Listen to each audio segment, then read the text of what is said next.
Hello everyone and welcome to my micro bakery.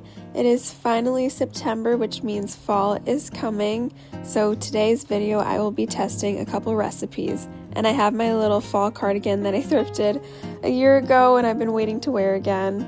Today we are testing out two flavors for our sourdough loaves. One is pumpkin spice and the other is caramel apple. Just look at all of the caramel and apple in there, there's so much. But yeah, I'm going to take you through the entire day. This is actually a 2-day process, and we are going to see how these come out together. So at this point, my dough has already been sitting on the counter for around 8 hours. When I initially mixed the dough, it was a little on the cooler side, so that's why I had to let it sit for so long. I do use the sourdough journey chart, which I think I've referenced in a few other videos, and I've also started to use the aliquot method, I think that's how you pronounce it. You can see it in the other clip. I separate a little bit of dough into a clear container to check the rise on that as well. So now I'm just dividing the caramel apple loaves into 4. And although I'm just testing recipes, I am using my scale here because if I do sell something, I need to know the exact weight it is before baking so I can add it to my labels. So that's what I'm doing here. And I'm sure it's probably obvious, but these were a lot heavier than my usual classic or rosemary garlic loaves, just because they had a lot of inclusions with the caramel and apple. I'm pretty sure these were around 900, and my regular loaves are 840 grams each.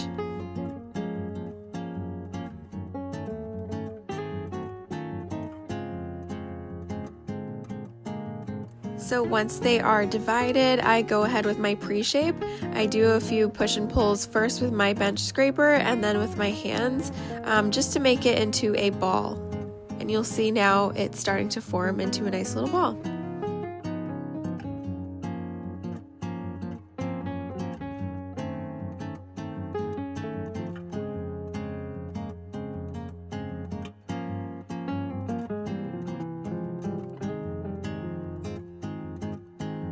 Here is a close-up of the process I was doing. You'll see I'm just kind of pushing with my right hand and I'm pulling under with my left, also using my right hand to guide it under as well. This just helps create that ball shape. And you will see me flicking the dough.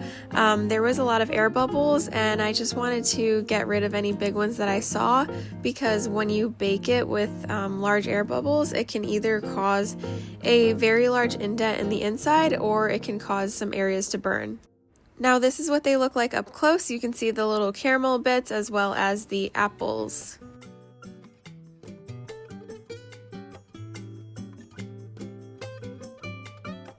And I think I didn't mention this before, but I used dehydrated apples. This is the brand that I used. And for the caramel, I used these caramel bits. They're already formed into circles. I thought this would be less messy.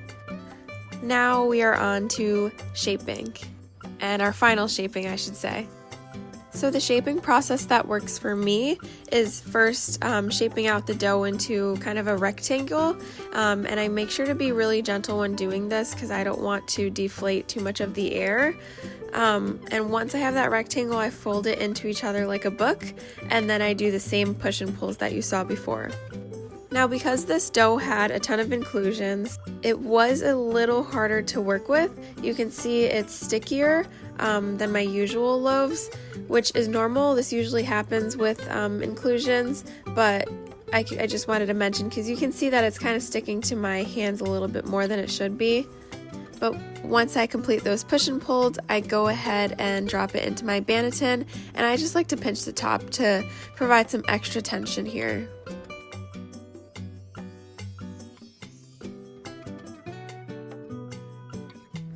And then I just repeat the same process for the other loaves.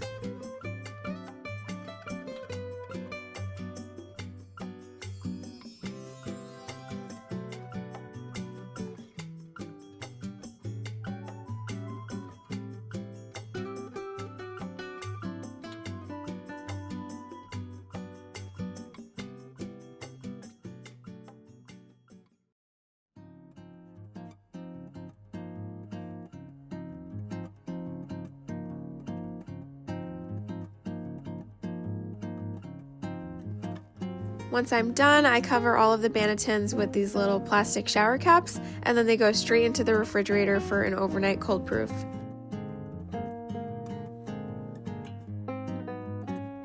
And now we're moving on to the pumpkin spice loaves. Now I complete the same exact process for the pumpkin spice. You will notice that these are a little more dense, and that's because of the pumpkin puree. I do talk about it later in the video, but I think that I did not leave this dough long enough to bulk ferment. Like I said, it was on the counter for about 8 hours. I should have waited more. I didn't realize how much the pumpkin puree slows down the bulk fermentation, so I did make a little mistake with that here. But that is exactly why we test these recipes. But I just wanted to mention that now because you will see this is a different texture than the caramel apple loaves were, and you'll see they end up a lot smaller as well. And I think these were still around 900 grams because they were so heavy, but they were so small, if that makes sense. But these were definitely easier to work with, so I just completed the same pre-shaping process. This is what they looked like.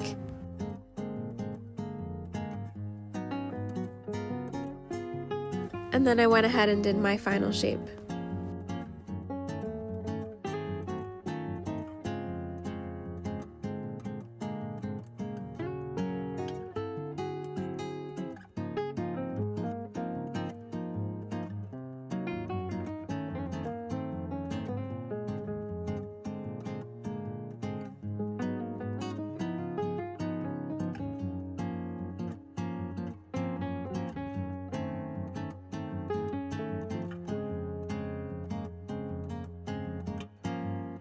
And we made it to the next day, which is bake day for these trial loaves. I'm starting off with the caramel apple loaves just because those were the first to go into the refrigerator yesterday. So I just usually plop them into a parchment paper and then they go right into my loaf pans.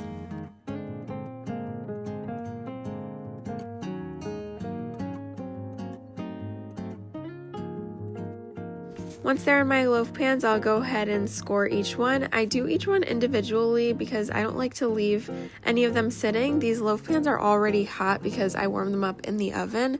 So you'll see I'll go one at a time scoring, I'll spray them, and then I use my rubber band to do the double pan method.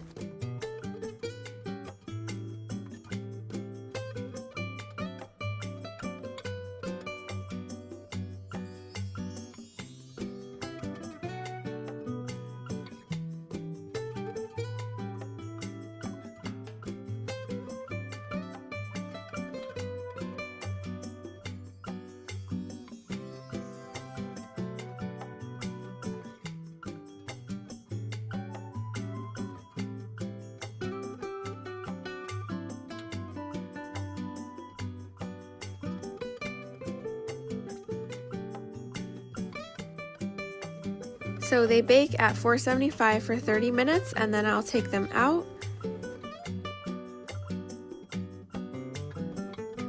I'll remove the cover. This is what they were looking like. And then they go back in the oven at 450 for 15 more minutes just to get browned on the outside.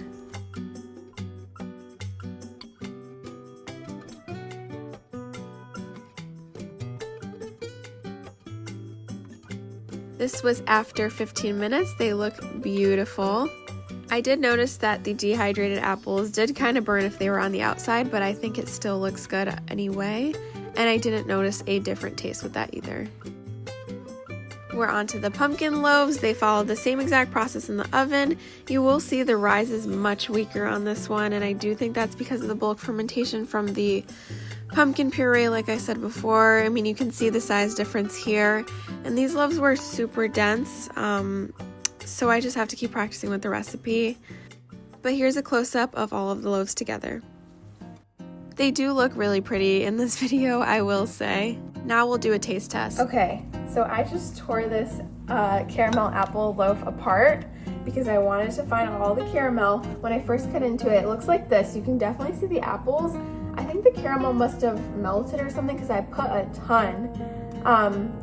And I cut different pieces just so I can see how it distributed. You can see the caramel in some areas, but not all. You definitely see the apples everywhere.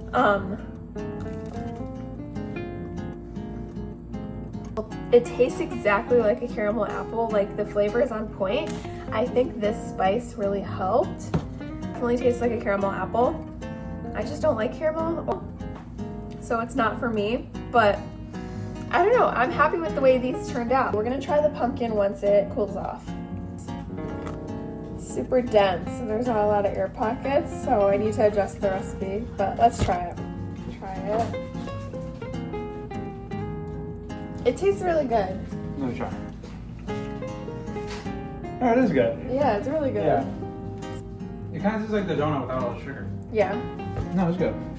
Hey everyone, it's been about 5 hours since I did the taste test, and I've been doing a lot of thinking, and I also did some research. Specifically on the pumpkin loaves, because I really want to nail that. The flavor is so good. It tastes very pumpkin-y. I do want to add some more cinnamon and sugar just to give it more of a sweet hint. It already tastes sweet, but I feel like I could use some more. But I was doing some more research on why it's so dense and why like the rise is not coming out the way I want it. And I'm just realizing that the pumpkin puree is what's causing that. It's very dense. So the recipe I was using for this didn't have enough flour to balance it out. And it did have a little less starter for some reason. So I need to try again. And I was also doing more thinking, and I think that for my fall loaves, I'm going to make them into miniature loaves, like super mini 3x6. I just ordered some pans off of Amazon, but I just think this might be a better way to go because the pumpkin flavored ingredients are a little more expensive, and it's a lot. It's like you have to add a bunch of cinnamon and sugar along with the pumpkin puree or like the dehydrated apples, the caramel, everything. It's just a little more expensive, and so I don't know if it's worth it to make these large loaves for them, because I'm not even sure that someone would want a loaf, like a full-size loaf that is like a super specific flavor or super sweet. So I think my final decision is that I'm going to make the miniature loaves for fall recipes. That way I can have multiple people can buy like one at a time. I do need to figure out the pricing for that.